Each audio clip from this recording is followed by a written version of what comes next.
cake stands are humble.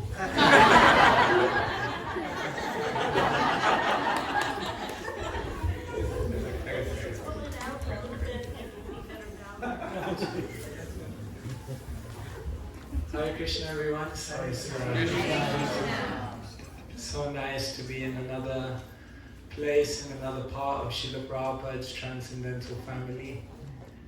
We're so esteemed to have so many esteemed Vaishnavas amongst us today. It's a real honor. It's very humbling, very inspiring, very empowering to have them amongst us. Thank you so much. And our deep prayers for Krishnangi Sakhi Mataji to leave this world amongst the Vaishnavas where the chanting of the holy name is going on. This means that someone definitely has pleased Krishna in their life. Otherwise, to have a departure surrounded by devotees is not possible. You can't arrange these things by your own plans. But when Krishna is happy, Krishna sees how someone has served, how someone has offered their energies in devotional service, then Krishna makes all arrangements. So whenever a devotee leaves this world, it's very painful, but it's also a great cause of celebration, because we can say by Srila Prabhupada's grace, a soul has achieved a perfectional stage in their life, and this is all glories to Srila Prabhupada. And today, I don't know, I hear on different calendars it's different, but we are going with New Vrindavan calendar today, and it's the day that Srila Prabhupada arrived in America. Am I correct? Yes? Yep. Not really. He arrived September 17th. September 17th. But I think on the... Yeah, well, that's the calendar. The reality is September 17th. Yes. Yes, yes. So today we thought we would stop and remember Srila Prabhupada, his incredible journey and his incredible sacrifice to come here to the West, to deliver the most valuable gift to the world. And in this way, when we have that gratitude, in Sanskrit the word gratitude is kritagya, which means to literally know what has been done for you. So today we will reflect a little bit on Srila Prabhupada and so many great stalwart, dedicated followers of Srila Prabhupada are here. If they feel merciful, we also request them to also share some words with us. Om Jnana Timirandhasya Jnananjana Shalakaya Chakshurmilitam Yena Tasmai Shri Gurave Namaha Shri Chaitanya Vishtam Sthapitam Yena Bhutale Svayam Rupa Kadamayam Dadari Swapadantikam Vandeham Shri Guru Shri Padakamalam Shri Gurun Vaishnavamscha Shri Rupam Sagrajatam Sahagana Raghunathanvitam Tam Sajivam Sagaretam Savadhutam Vajana Samitam Krishna Chaitanya Devam Shri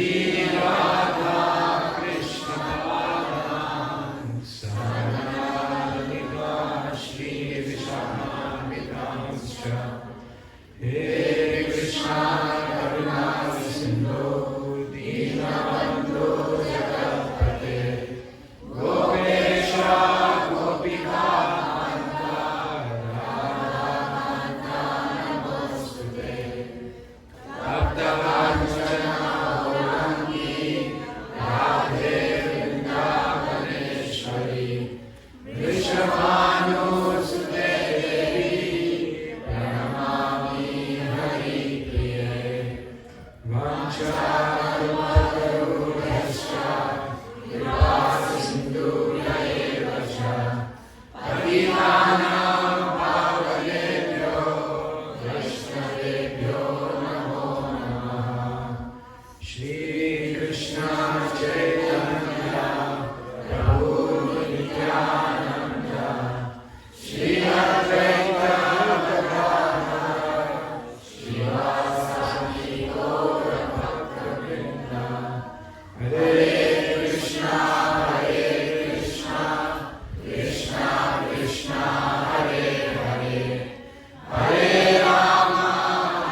In 1922, we know Srila Prabhupada, that time Abhay, was reluctant to go to see Bhaktisiddhanta Saraswati Thakur.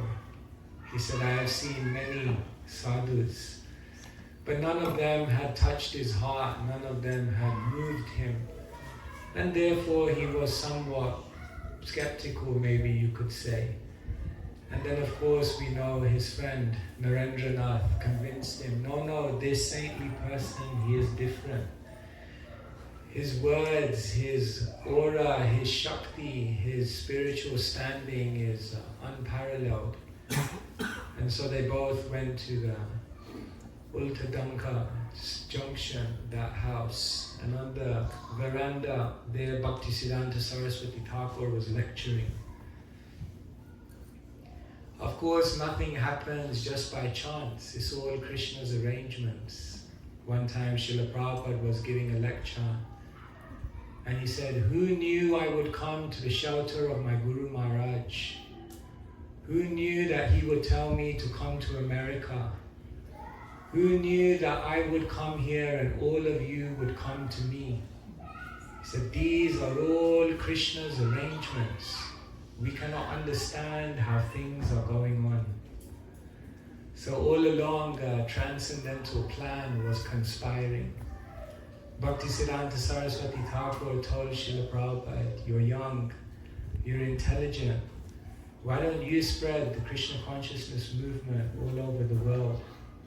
He was echoing the words found in the Chaitanya Charitamrita.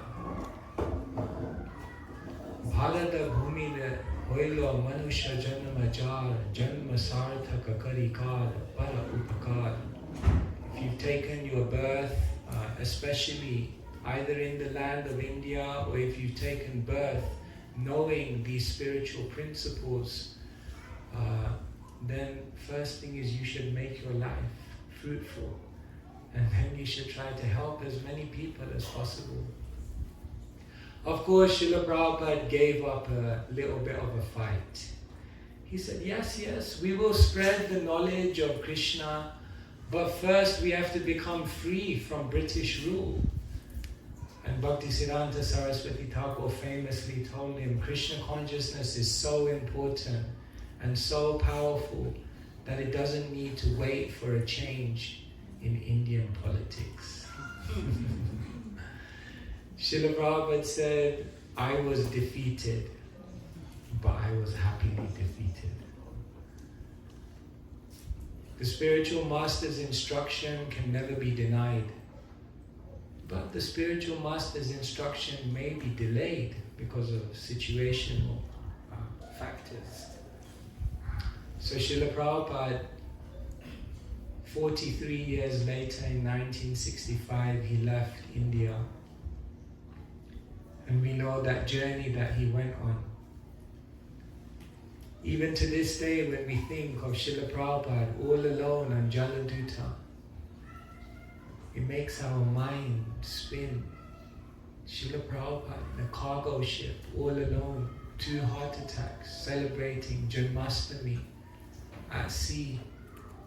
He said, today the ship is plying very smoothly, but today I'm feeling separation from Sri Vrindavan and my Lord, Sri Govinda, Gopinath, Radha Damodar.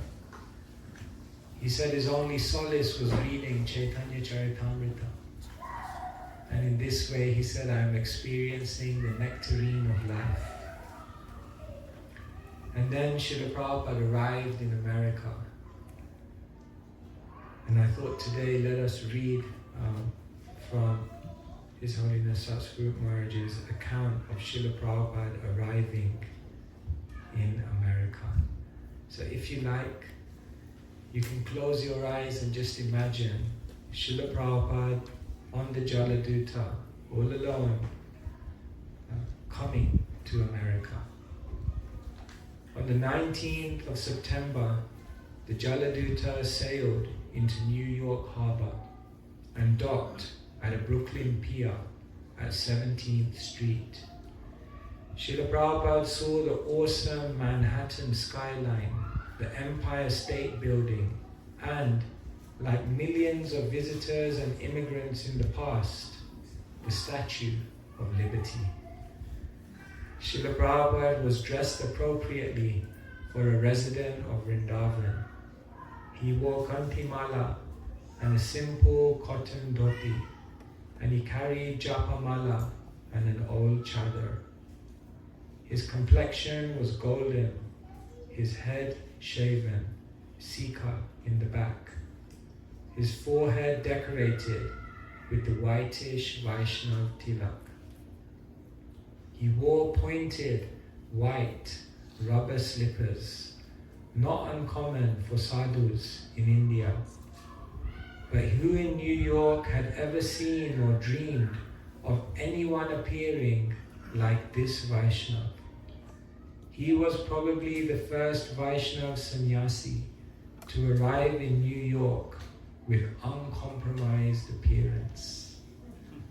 Of course, New Yorkers have an expertise in not giving much attention to any kind of strange new arrival. Srila Prabhupada was on his own. He had a sponsor, Mr. Agarwal, somewhere in Pennsylvania. Surely somebody would be there to greet him. Although he had little idea of what to do as he walked off the ship onto the pier, I did not know whether to turn left or right. He passed through the dockside formalities and was met by a representative from the Traveller's Aid sent by the Agarwals in Pennsylvania, who offered to take him to the Scindia ticket office in Manhattan to book his return passage to India. Srila Prabhupada ki jai. We were just in New York and His Grace Hansarupa Prabhu, the temple president there, he very kindly opened up the cabinet where Srila Prabhupada's pointed white shoes are even today. And he placed those shoes on our head. And we prayed that as Srila Prabhupada walked the world with those shoes, gracing the earth with his lotus feet, spreading Krishna Bhakti, that we can in some small way follow in his footsteps. In a beautiful book called the Madhurya Kadambini, Vishwanath Chakravarti Thakur addresses a question that many devotees ask.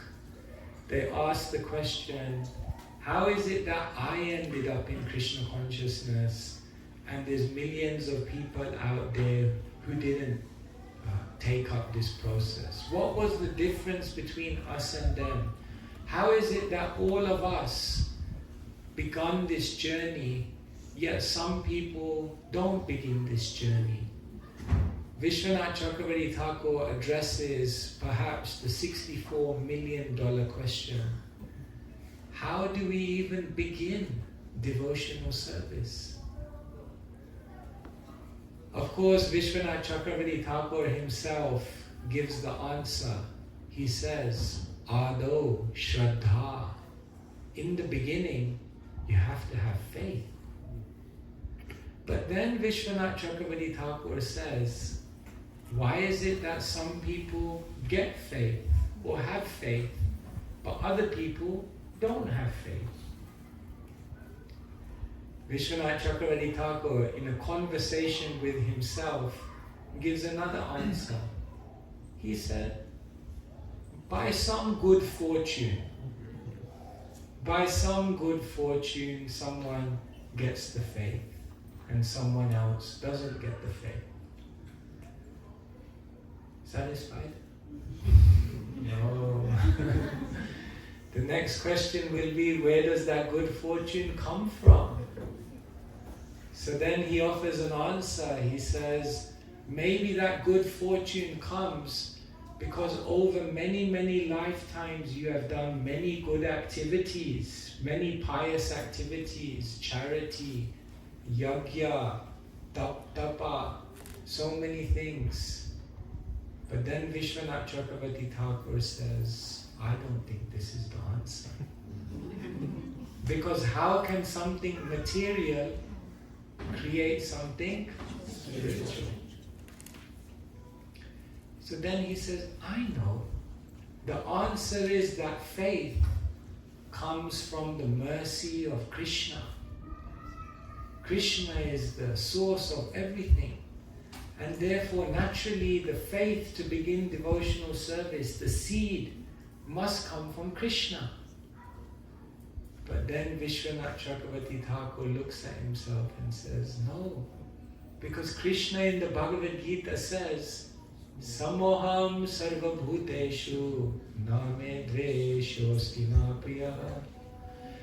Krishna says, I am equal to everyone. I don't make distinction. I don't have envy towards anyone. So if the seed of bhakti was coming from Krishna, then everyone would have it. But everyone doesn't seem to have it. So then where is it coming from? And then Vishwanath Chakravarti Thakur says, I know. It's not coming from Krishna. It's coming from the devotees of Krishna. Krishna Bhakti Janma Mula Hoya Sadhu Sang. Krishna Prema Janma Teho Punamokya Ang. Krishna Bhakti Janma Mula, the root cause of Krishna Bhakti arising within a living entity, Hoya Sadhu Sang, is the association of the devotees. The Acharyas say, the mercy of the devotee is like a needle, and Krishna's mercy is like the thread. So as soon as the needle pierces, then the thread follows. Of course, these kind of analogies have a lifetime, because nowadays no one does sewing. So people don't relate to these things anymore. Maybe a few people. But it's like that. But then Vishwanath Chakravarti Thakur says, yes, correct.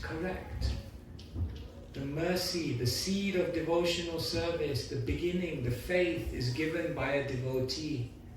But then he says there's one more truth in the matter.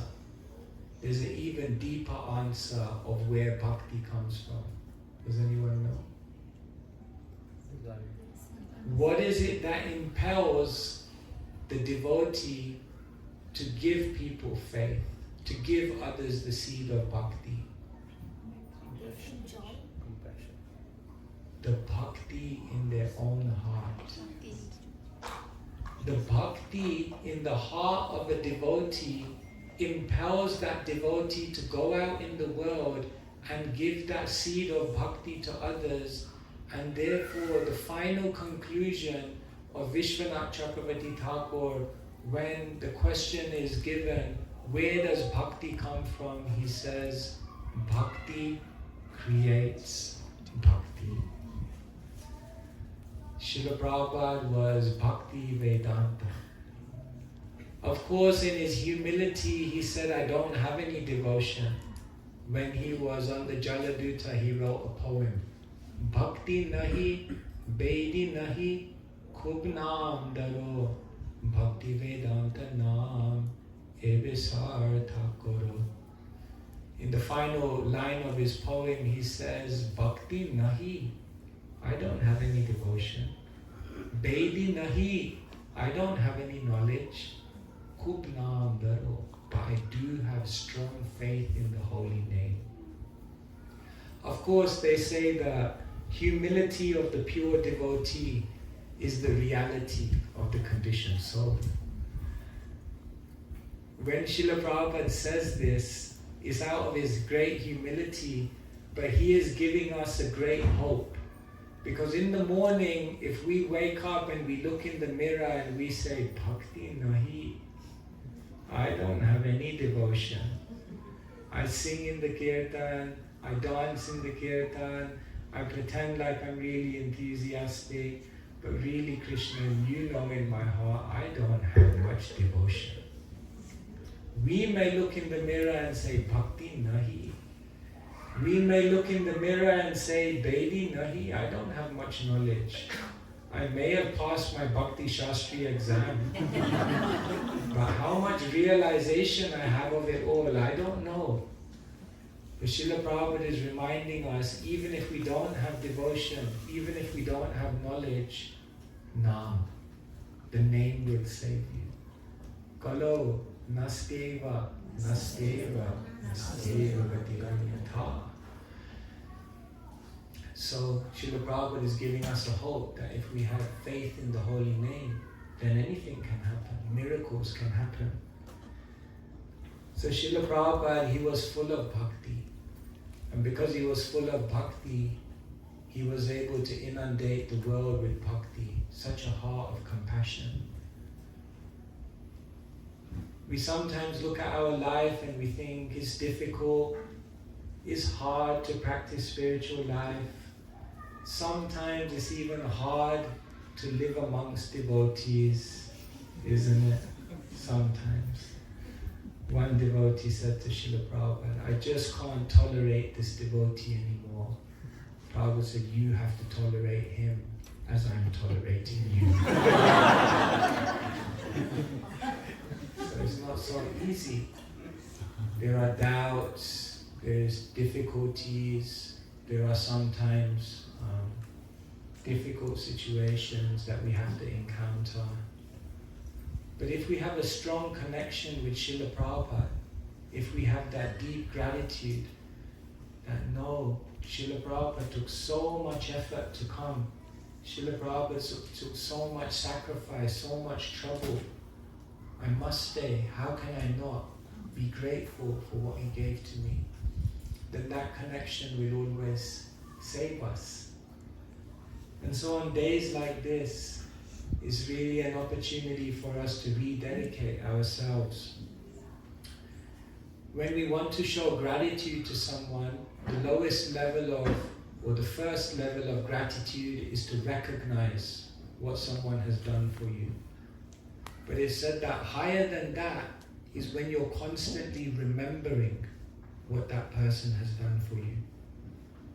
But it said even higher than that is when your life is dedicated to reciprocating with what they've done for you. Some people may recognize Srila Prabhupada's sacrifice. Other people, they remember it. It's constantly on their mind. But the deepest type of gratitude is when we live our lives in such a way that it displays a reciprocation for everything that has been done for us. And so this is really the great offering that we want to give to Srila Prabhupada to show. One devotee used to say to me, maybe at the end of life Srila Prabhupada will come to you and then maybe he will ask you, and what did you do to spread this movement? What did you do to serve this mission? And then the devotee said to me, what will we have to report? Will we have something substantial to offer to Srila Prabhupada? We have time, we have energy. Krishna has given us life. Krishna has given us a beautiful community. And with all of this, we have the great opportunity to embody even some of Srila Prabhupada's compassion and try to share this knowledge with others. And so, sometimes we think, I don't have a compassionate heart. I'm compassionate towards myself.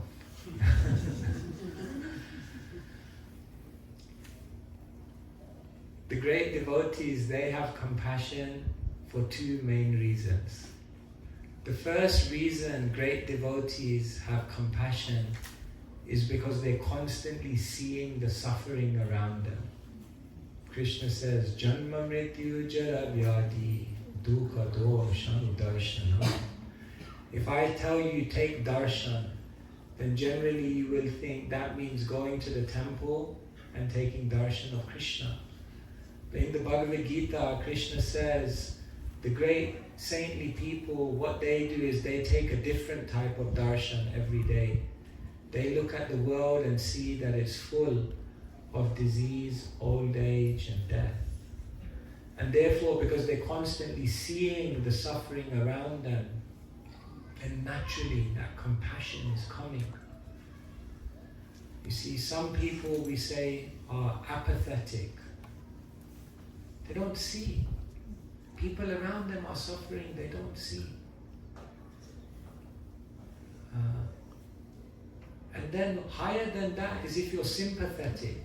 You see people suffering, but you see it from a distance.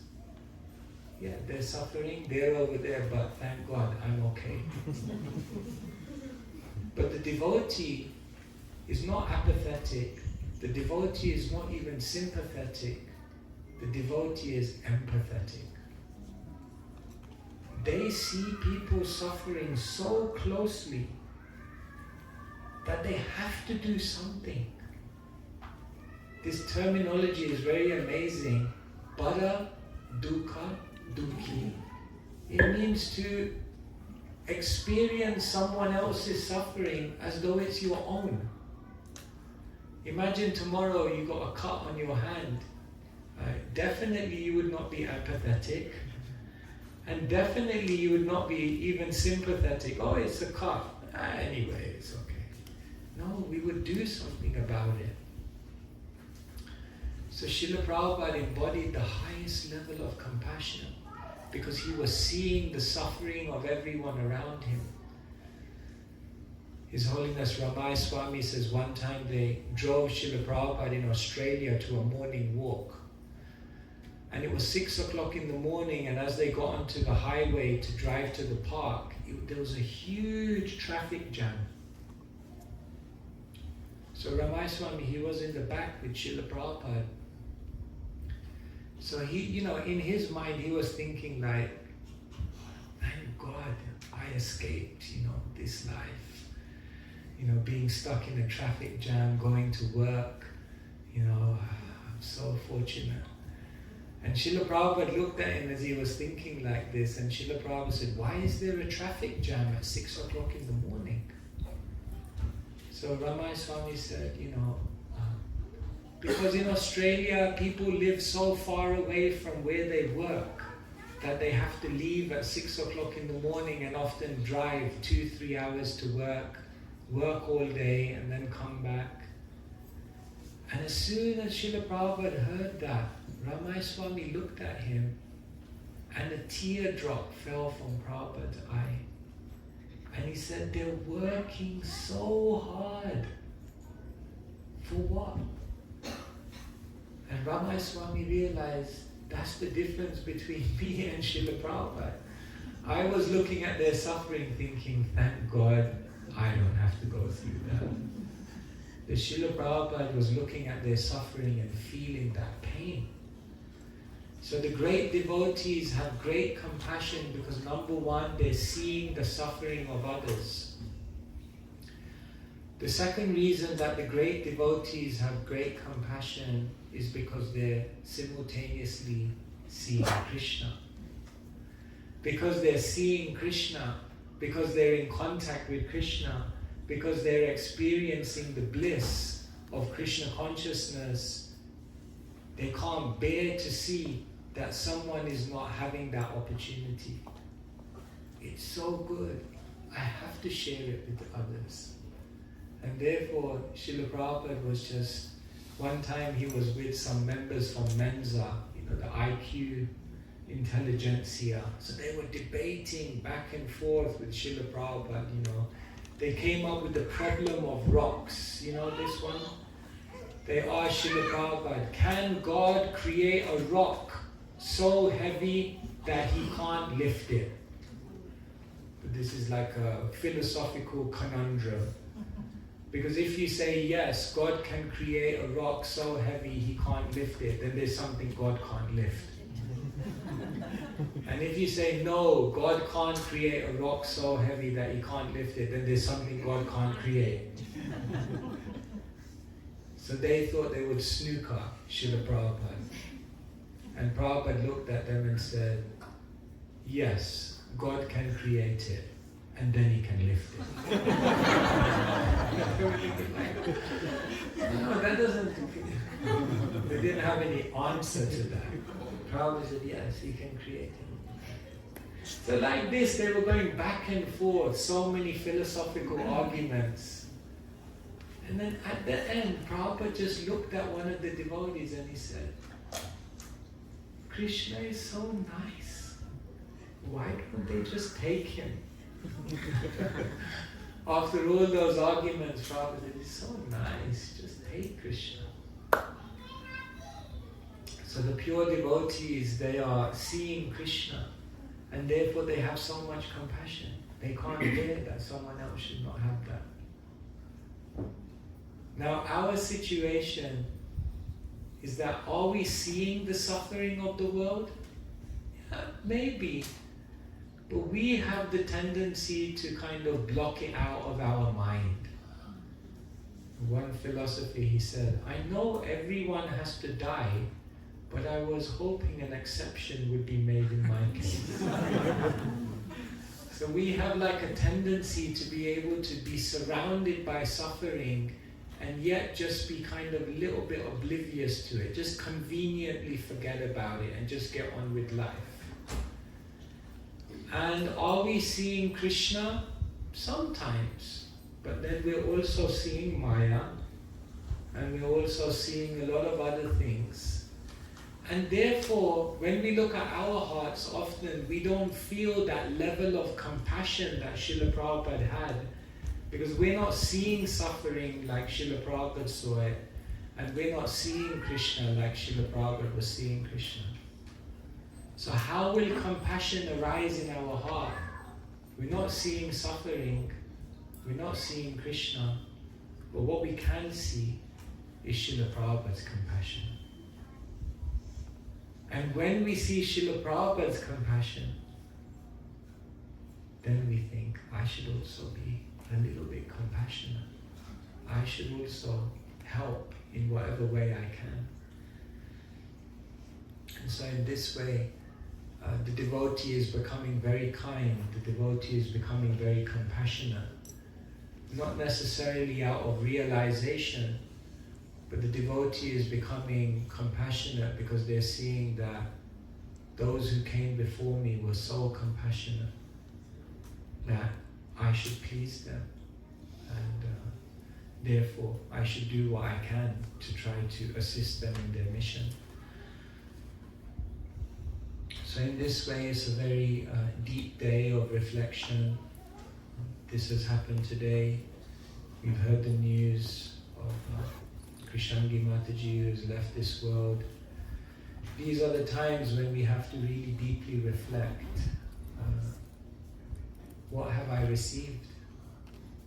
And then what am I doing with it? And in this way, if we deepen our gratitude, then we can experience more of what Srila Prabhupada wanted us to experience. When I joined the temple, one devotee said to me, this movement is not meant to make you believe in Krishna. I said, really? Is this how right? Maybe I should speak to another devotee. He said, no, we're not trying to make you believe in Krishna. So I said, what are you trying to do then? He said, we want to empower you with the process of devotional service that's so powerful that it will help you to perceive the presence of Krishna at every moment in your life. I said, all right, then that's good. Go for that. That sounds amazing. Yes, we don't want to just believe in Krishna. One time Srila Prabhupada was on a morning walk and he was asking the devotees, how do you know Krishna exists? So different devotees gave different answers.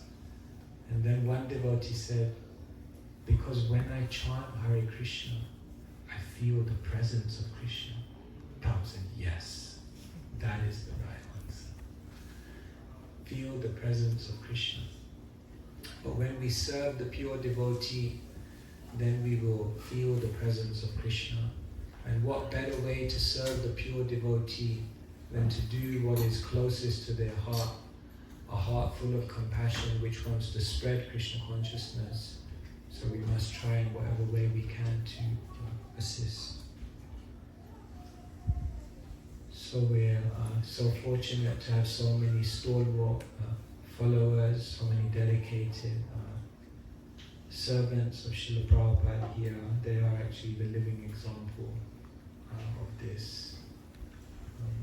We just came from the manor and we're celebrating the 50th anniversary of Sri Sri Radha Gokulananda, and remembering all the amazing pastimes, the transcendental pastimes of how the Lord descended in London and Srila Prabhupada's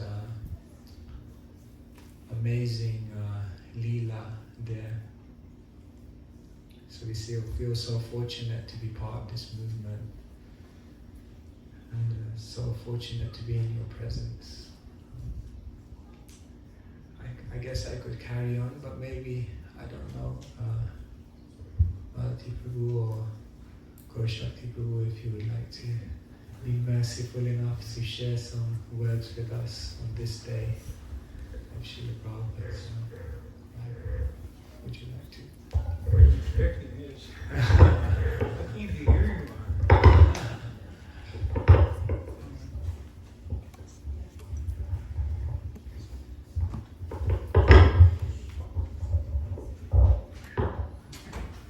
Hare Krishna.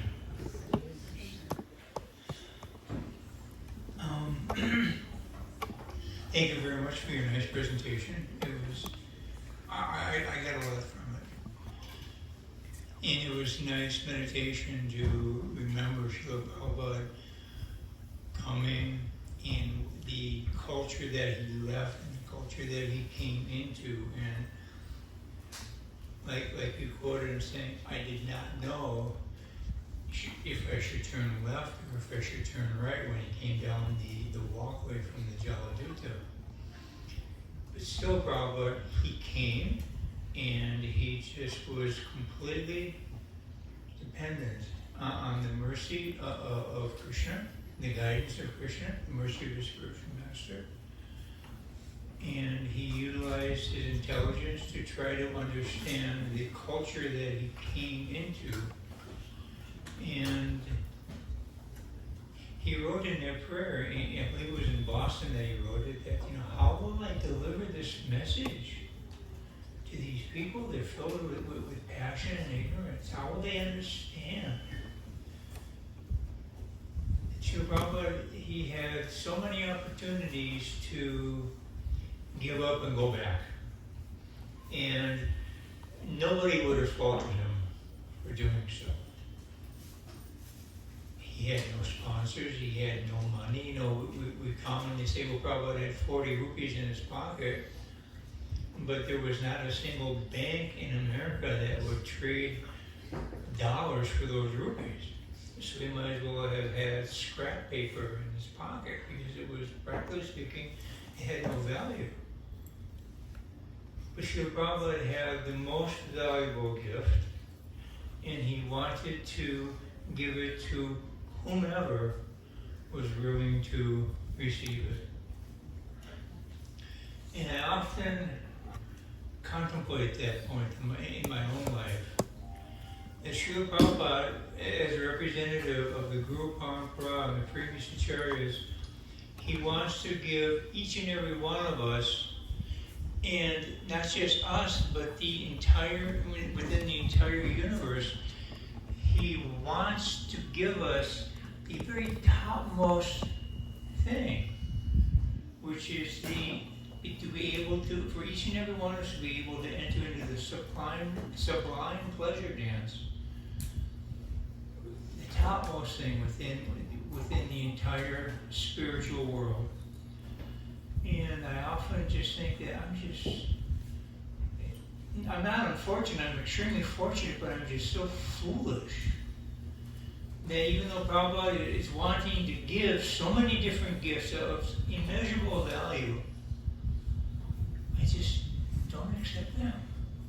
It's and I can't even justify why. It's just like I'm not even conscious of it. I said, no, I'm okay. I'm very comfortable in my comfort zone, so to speak.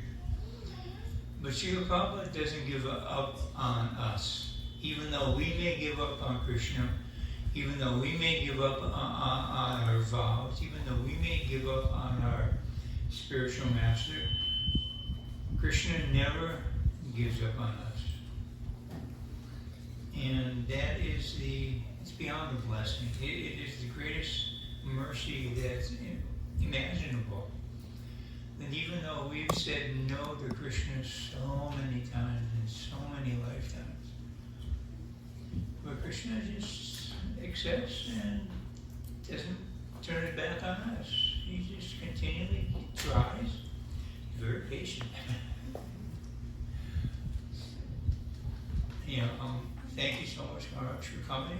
I came at the recommendation of my good wife, who is here somewhere. And I'm very grateful that I came. I'm even more grateful that you're here. Perhaps in the future that you could come all the way over to New Vrindavan.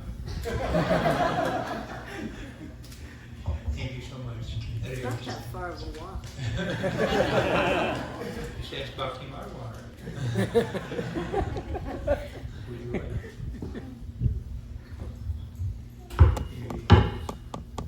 We can hold together. I'm not that coordinated. No, you don't. You get feet.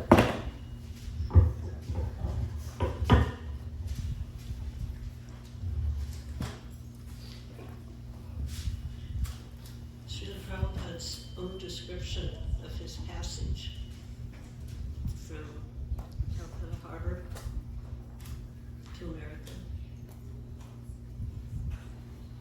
There's some words in the diary that he kept, the Jaladutta diary. And there's some others that he began to write shortly after his arrival. Not immediately, but shortly after, and reflecting upon the entire situation, what happened and how it happened. Particularly that crossing, where he wasn't even sure he was going to make it to the destination. And in every situation, he said, it is only by the mercy of my spiritual master that anything has happened. He had this utter and complete loyalty and faith in his spiritual master. You mentioned how when he went on the veranda in Calcutta and met him for the first time, Prabhupada was talking to us about that, and he was telling, among my friends I was always the leader, and we would have debates. Debates are not like arguments. They're more structured, they're more formal, they're more polite.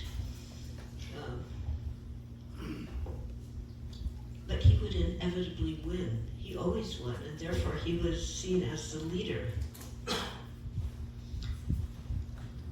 And after that encounter with Srila Bhaktisiddhanta, he said, for the first time in my life I was defeated, and I liked it very much.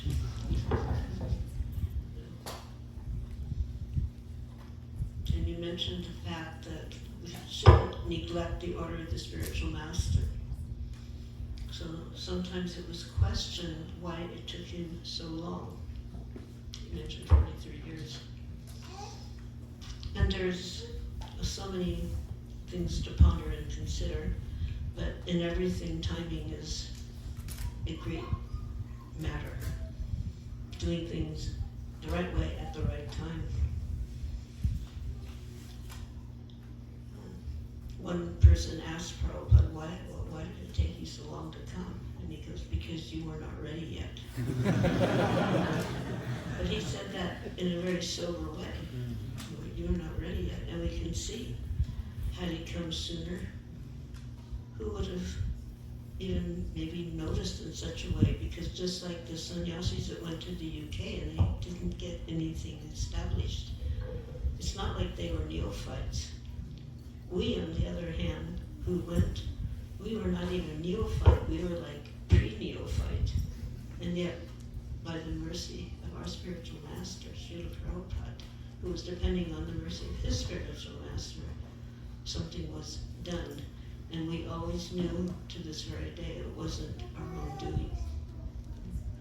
Krishna had a plan, and Srila Prabhupada stepped in and executed that plan in so many perfect ways.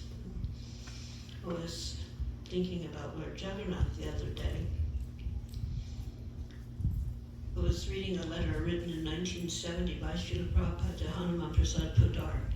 A very interesting letter, and it's quite lengthy. It was worth reading. I think it's April 5th or something like that. So part of the letter, it was like a report almost. And he mentioned how in our temples, and he had given a list of the temples, that we start out with Lord Jagannath Subhadra and Baladev.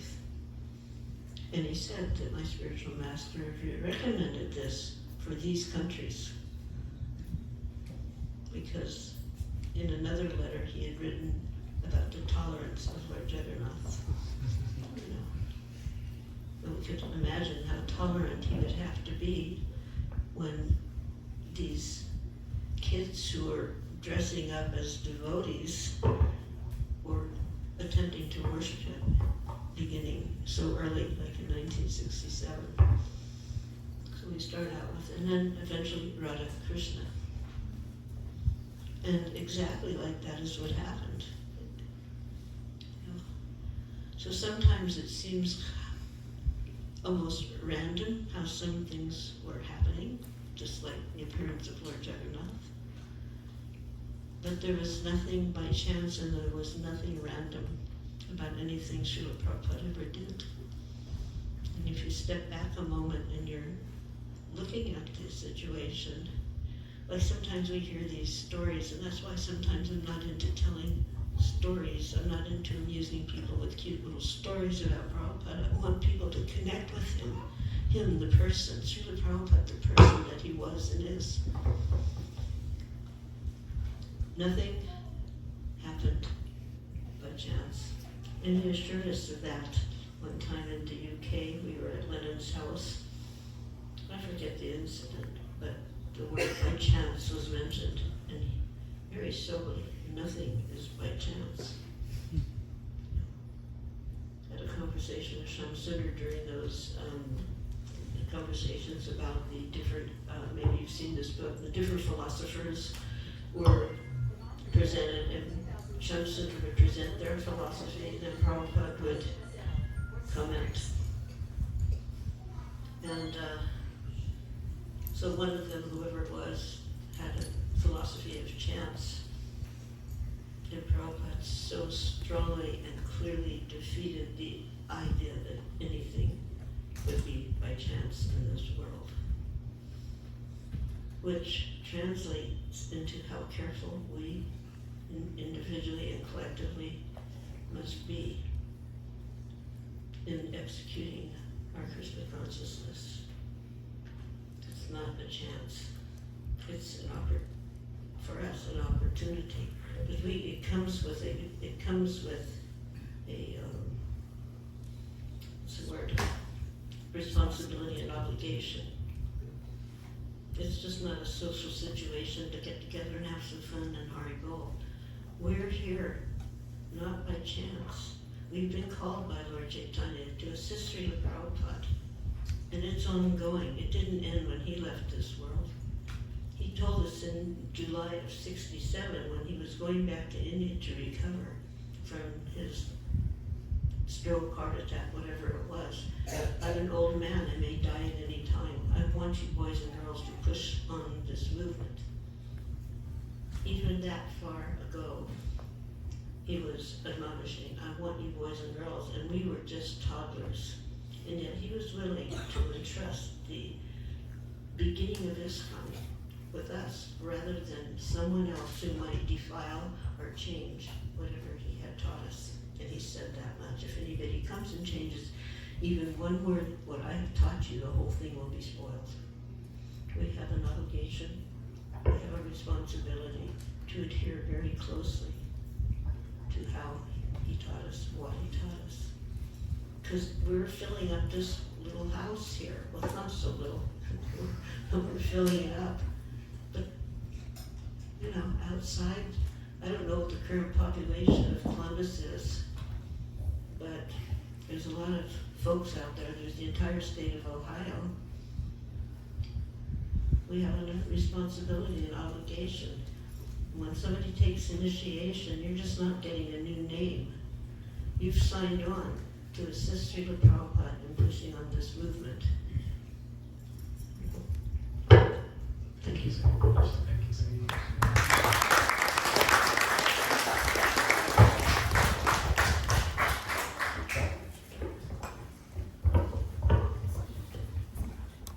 We have some time if anyone has any questions or questions.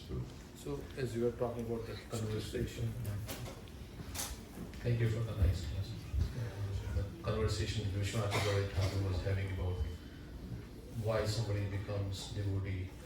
But then we can extend that to Srila Prabhupada. It's just ultimately comes to the conclusion that it's the mercy of the devotee that the devotee is also equally merciful to everybody, right? He doesn't, so many came in contact with Srila Prabhupada, but not everybody took up Krishna consciousness the way somebody else took it up.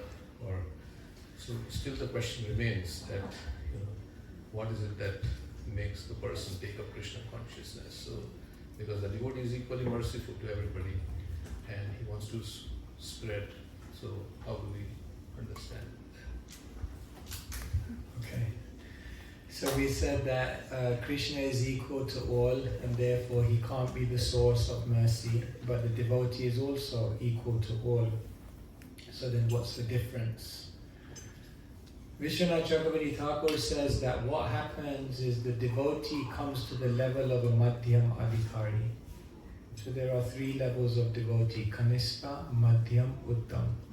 So the vision of the Uttam is that everyone's a devotee. Everyone, they see literally equally. They see everyone, in everyone they just see Krishna. But the Madhyam is described in the Bhagavatam. Ishvare tadadhineshu balisheshu dvisatsu cha prema maitri kripopeksha ya karoti samadhyama. That the Madhyama, he looks at Ishvar, Krishna, and he has prema.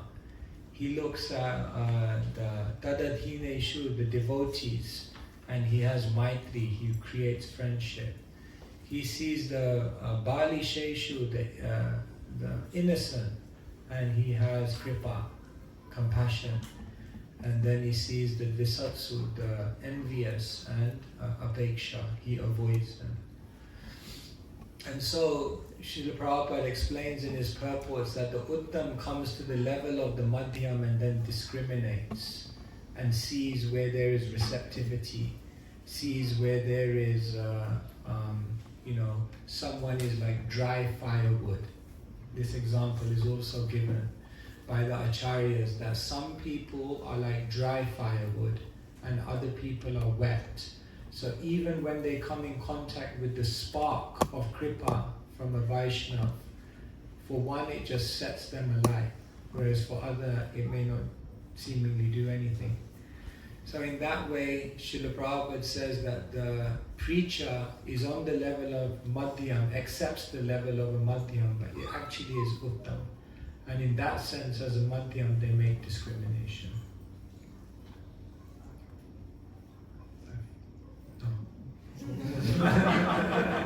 but why is some a dry wood and why is some a wet wood? Is what So cause? why are some dry and why are some wet?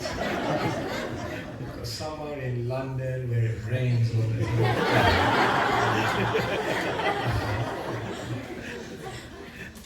So then Bhaktivinoda Thakur explains that Sukriti, there are different types of Sukriti. Karma-unmukhi Sukriti, Jnana-unmukhi Sukriti, Bhakti-unmukhi Sukriti. So these are activities that one may do, sometimes knowingly, sometimes unknowingly.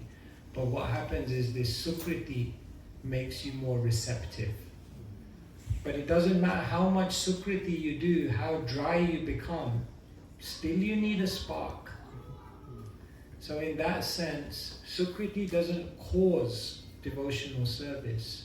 But what Sukriti or piety does is it means that when the spark comes, then you're more able to take it up. And therefore, in that way, we can see that that's the reason why some come in contact with the devotee, some don't come in contact with the devotee, some come in contact, but it doesn't necessarily, and others naturally.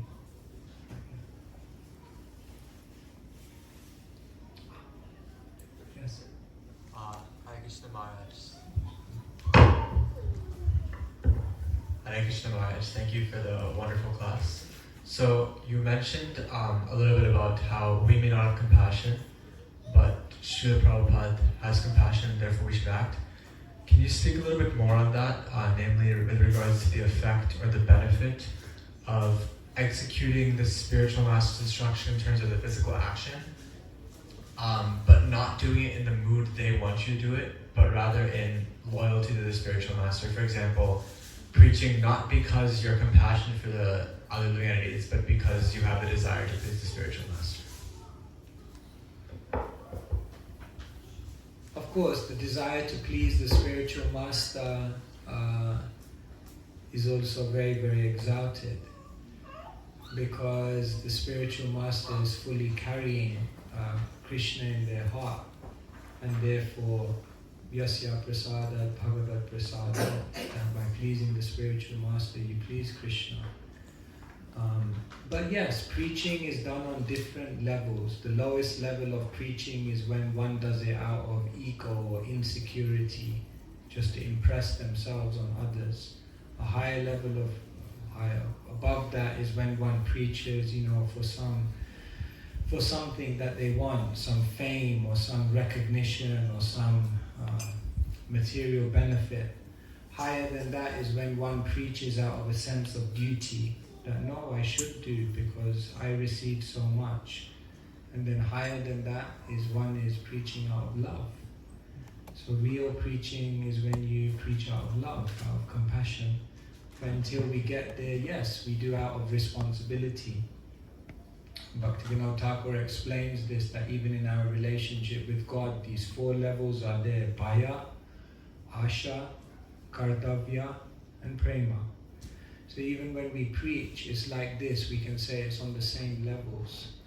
So even if one preaches out of duty, yes, when you wake up in the morning and it's Saturday and everyone's going to go out on Sankirtan and it's raining, and it's... One time we went on book distribution, so we were on the street. It was a very dark, cloudy, rainy day. So the Sankirtan leader, he got us all together. So I thought, okay, finally he's going to give us an inspirational talk to get us going for the day. So he got us all together and he said, the weather is bad. The town is bad. The people are bad. You are bad. I thought, oh my God, this is supposed to be inspiration. And then, but the books are brilliant. So I was like, okay, well, yeah, okay, that makes sense, So sometimes we don't always feel like it, sometimes we don't, but out of duty, yes, we do it. And when we do it out of duty, then we realize it's blissful. Because when you give, it makes your heart soft. You know what the Bhagavatam says? Tadasma sadam hridayam batedam yadgriyamane harinam adhyayai. If you chant Krishna's names and your eyes don't well up with tears, your hairs don't stand up on end, and your body doesn't start shivering, the only conclusion we can come to is that your heart has become steel framed. The heart has become so hard that we're not sensitive to the beauty of Krishna.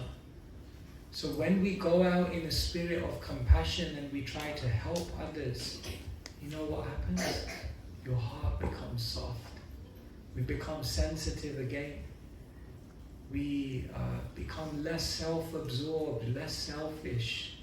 We begin to think of others. And then we begin to open our hearts to be touched by the grace of Krishna. And so, if you're suffering from the hard-heartedness of impersonalism, go out and speak to people about Krishna. You can't be impersonal, you have to become personal. And in that way, we soften our heart. So yes, even when we do it out of duty, it's still very, very beautiful and still very, very beneficial. But then later on, we realize it's not just a duty. Like we had another Sankirtan leader, and when we would go out, he would say like, okay everyone, work now, samadhi later. It's difficult now, but don't worry in the future. And then we had another Sankirtan leader, and when we would go out, he would say, okay everyone, now we're going to enter into Lord Chaitanya's pastimes. And for me, that one was more inspiring. Because did you know Chaitanya Mahaprabhu's pastimes are going on even today? Adhyapiha Shei Leela Kahagora Roy Kona Kona Bhagyavan Deki Balaboy. Sri Chaitanya Mahaprabhu's pastimes are going on even today. Kona Kona Bhagyavan, but you have to become fortunate. Deki Balaboy, and then you'll be able to see. So it's happening now. So in the beginning, we sometimes have to force ourselves. Like a car where the engine has become, you have to give it a bit of a push start, isn't it? Duck start. You have to put a bit of an effort in the beginning, but then once it's running, it's running. It's like the Ganga. If you ever want to swim in the Ganga, then to get in immediately is very difficult because it keeps pushing you out. But once you get to a certain point in the Ganga, there's an undercurrent. And then it's like, then you're drawn in.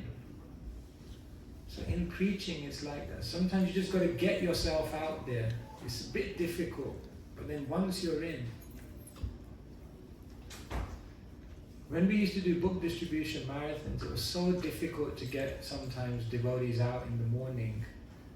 But then in the evening, to get them off the street, that was even more difficult. It would sometimes take 2 hours from the spot we were distributing to get to the car, because on the way back they'd be stopping every second person. Because once you're in, then you get absorbed.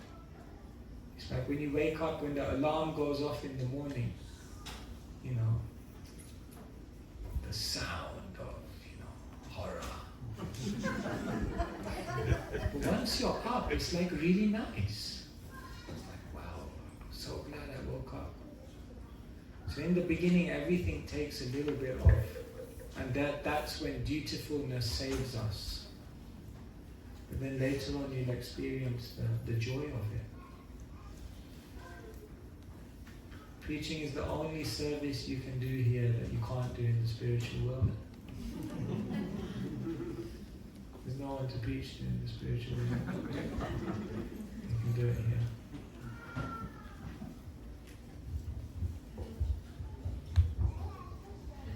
Just now you referred to the 4 stages or the 4 levels of relationship with God, Asha, Kartavya and Prema.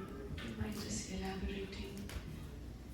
It's very beautifully coined, although I understand the terms, but it will help to have some explanation. This is described by Bhaktivinoda Thakur. He says in the beginning, one is worshipping God out of fear. We even hear this often, this terminology, they were a God-fearing family. Still nice that at least they're connecting to God and they have that reverence.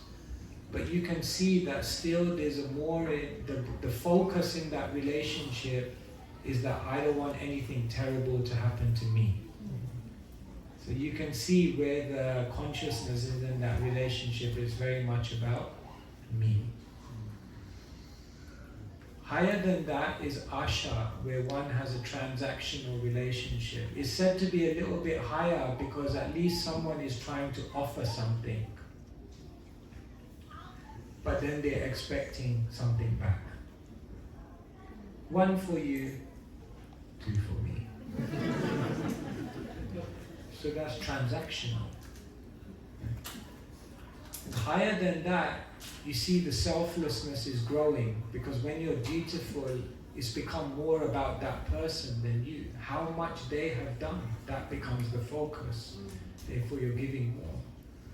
And then in love, one completely loses all their selfishness, because it's just about the incredible character of that person. So if you see in this continuum, what's basically happening is it's becoming less and less about you, and it's becoming more and more about God or Krishna. And when and that's love. That's what Krishnadas Kaviraj Goswami says. Krishnendriya priti icha tare Atmendriya priti icha tare bolikam. Krishnendriya priti icha tare premana. When it's about the Atma's Indriya, the satisfaction of ourselves, then it's come. Okay. Hare Krishna Maharaj, thank you so much for being here. My question is just out of curiosity, maybe to see if I can gain some relatability, or maybe to feel that my problems are just beginner level problems, like the example you gave of the Ganga, that there's 2 currents, right? The initial one that pushes you, and the second one, the inner current, which is stronger. I feel like I'm in the beginning, the initial phase, but you are in the undercurrent. What are your biggest challenges after you've been like a seasoned spiritualist? And how do you deal with them? How do you learn from them?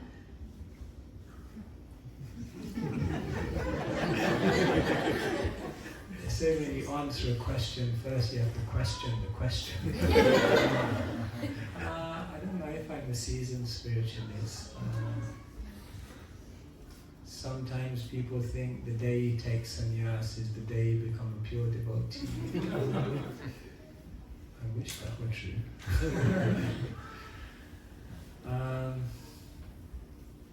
I think we all have difficult days. We all wake up in the morning and sometimes feel a little down, or a little not so enthusiastic, or a little...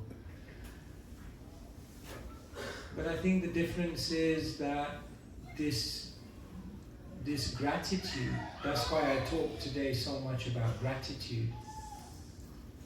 I don't know how much taste I have in my spiritual life, but by the association of great devotees, maybe I feel I've developed some gratitude, and I feel like that's my saving grace. Because when we have gratitude, then even sometimes we're not feeling like we want to do it, but we keep doing it because we have so much value for what we've received. So I would say that probably every single problem that you have is probably quite common amongst all of us. Sometimes desires are there, they come up. Once I was giving a talk and I just said it, I said like, yeah, and sometimes you wake up and you just feel like you want a Kit Kat. Kit Kat. I just said it like, and then for the next 2 weeks I got like 50 Kit Kats. It's like, it was just an example, So it's very interesting when Rupa Goswami talks, he says, Vacho Vegam, Manasakroda Vegam, Jiva Vegam, Udara Basta Vegam, Etan Vegan, Yo Vishaheta Dhiva, Sarvam Apimam, Kritivim Shashishya. He says the one qualified to make disciples all over the world is not one who doesn't have any of the pushings of the mind, the senses, the anger. It's just one who's learned to tolerate it. even Yamunacharya, he says, since I've taken up, the lotus feet of Krishna, even when the thought of enjoying the opposite gender comes, then I spit on the thought and my lips curl in distaste. But he's saying it still comes. So everyone will have those days, But let us deepen our gratitude when we hear from the devotees, when we absorb their gratitude, then our own gratitude grows. I don't know if that helps. Yeah, definitely. I also like to have Kit Kats.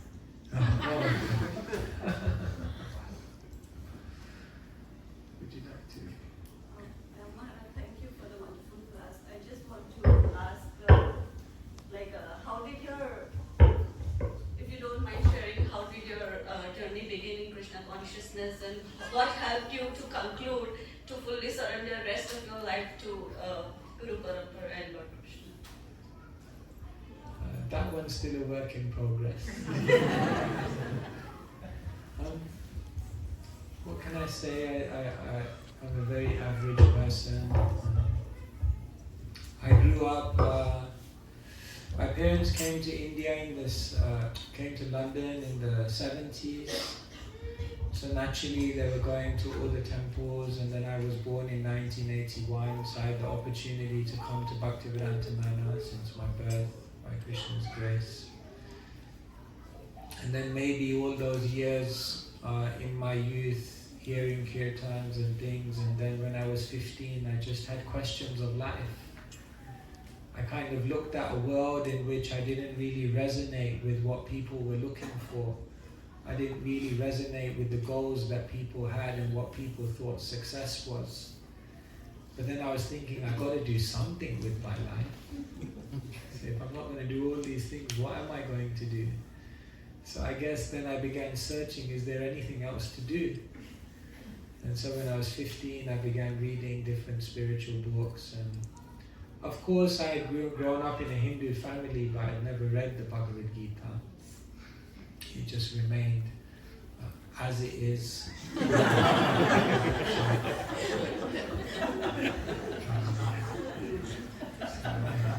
of the decoration. But then what happened is I went to the library and I got 2 versions of the Bhagavad Gita out. But they were, very flowery, it didn't really make any sense to me. And then I opened Srila Prabhupada's Gita. And if I'm totally honest with you, I opened Prabhupada's Gita when I was 15. And it was a very mystical experience, but not for the reason you might think. I opened it and I tell you, I didn't understand anything.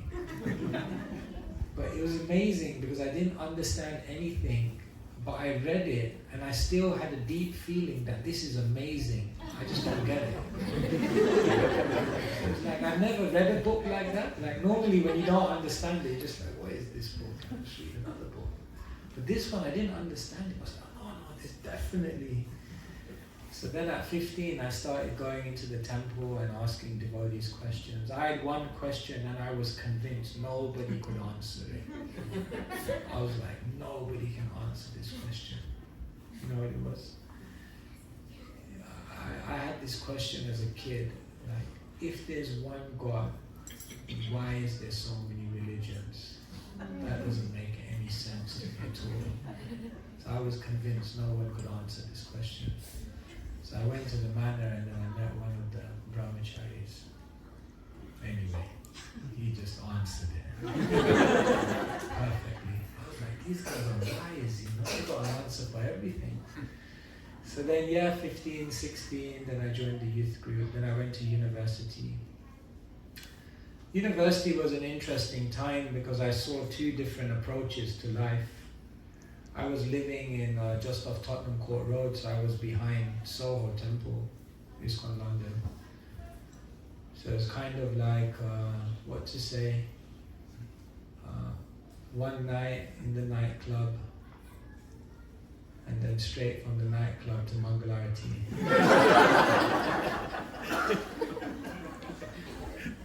Both places of dancing, different types of dancing. So it's very interesting. I was seeing two different ways of approaching life.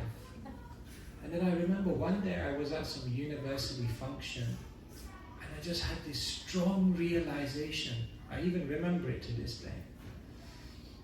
Sometimes it still gives me chills when I remember it. I had this strong realization one day that everything here is so superficial. It's just not real. No one's being real. And then after that, what could I do? That was you just couldn't enjoy it anymore, as much as you tried. And then you take up Krishna consciousness and then you can't leave. It's like joining the mafia. Not too much. You can't leave. So then I went through. At 19 I didn't have so much motivation for studies. But the devotees told me, no, you should finish. And then at 21, what to do? I did the unthinkable in the eyes of my parents. They made a great sacrifice. And I told them, no, I'm going to India, I need to find myself. Yeah, so then I went to India for 6 months, and then basically I joined as a monk at Bhaktivedanta Manor. And then 1 year became 5, 10, 20. So still trying. Everyone has their own path. So many names. I was thinking the other day, I was born as Sandeep, and then later on they called me Bhakta Sandeep, and then later on I was Sutapa Das. Nowadays they call you a Swami. And what's in the name? Behind it all is just the soul trying to find Krishna. So, yeah, like I was saying here, I think we're all in the same boat, basically. And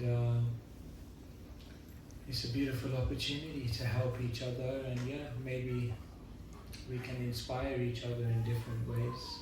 That's the beauty of Krishna consciousness. So, there's the small little story of my life. Not so impressive, but trying. Thank you, Maharaj. Beautiful class. It was so fortunate for us to be here in your presence. So you talked about different themes: mercy, gratitude, compassion. So in the mode of Srila Prabhupada's compassion, para dukha dukhi, as devotees, sometimes we come across people who are suffering a lot, but they don't recognize they are suffering. And we feel a lot of compassion for them that they are going through so much, but they don't even have insight. How do we approach such people? They're not really looking for answers from you, but they are there in your life in some relationship, either as colleagues or as patients, in some way or the other. So how do you help these patients? How do you help these people who are in your life suffering? You feel compassion, but they're not really asking for that kind of help. They are there for some other reason. Yeah. Every soul has free will. Every soul, like Bharati Prabhu was saying that, Srila Prabhupada said you weren't ready. So every soul will have to utilize their free will and be ready. Even Krishna says to Arjuna at the end of the Gita, Yata Ichha Tatha Kuru. I've given you the knowledge, now you do what you want to do. You can take the horse to water, but you can't make it drink. I think if you're just friends with people, if you just be kind, just be a good example. Francis of Assisi, he says, I preach all day. I preach 7 days a week, 365 days a year. I'm preaching all the time. And now and again I say something. They say your character is speaking so loud I can't hear your words. So actually, if you're just a good example, if you're inspired, His Grace Hari Sauri Guru, Srila Prabhupada said to him, preaching is easy business. Just show people how happy you are. So if you're happy, and you know, I heard someone saying that at the airport the other day, that's why it's in my mind. Yeah, if you're happy and you know it, if you're happy, people naturally will gravitate towards you. They'll open up. If they trust you, if they're inspired by you, those are the two qualities, then people will open their heart to you. And when they open their heart to you, then you can give them something. But if you try to force it, the heavens were thinking, how can we get this guy to take his coat off? So then the heavens arranged the wind. And the wind blew like anything to try and blow his coat off. And as the wind blew heavier and heavier, the man started holding on tighter and tighter. And then the heaven thought, let me do it in a different way. And the weather changed, the clouds dispersed, the sun came out. And the effulgent sun just shone on him. And he kind of went like, it's a bit hot, you know. And then he just opened up. So sometimes we think preaching is like, you know, some kind of, you know, give the answers, give the tattva, give the siddhanta, you know, as is. And of course, there are times and places when we have to. But for most people, if we're expert, we'll write for the right time. You know? So be a good friend, always be there, be a good example. Yad yada chariti shreshtas, you know, people will follow your example. I guess there are many things to say, but this is what initially came to my mind in answer to your question.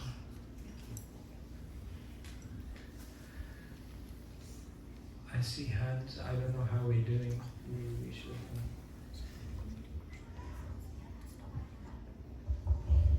Yeah, I think, yeah. We may have to stop. I'm sorry. My apologies. Because I think, and we also want to respect everyone's time. Yes. This might take a minute or so, but you mentioned those white pointy shoes. Oh yes. He wears a grayish overcoat and pointed rubber shoes. His right hand holds his prayer beads. He has no time to lose. Though many look upon him as an ordinary man, the master of the universe has got the perfect plan. There's more, but it was written by a devotee named Devananda Pandit in New York, in New Vrindavan, about Prabhupada's arrival in New York. Very nice. Thank you for sharing. So thank you so much, everyone. It's such an honor to be with all of you. And we hope to have more of your association. Thank you so much. Srila Prabhupada ki jai.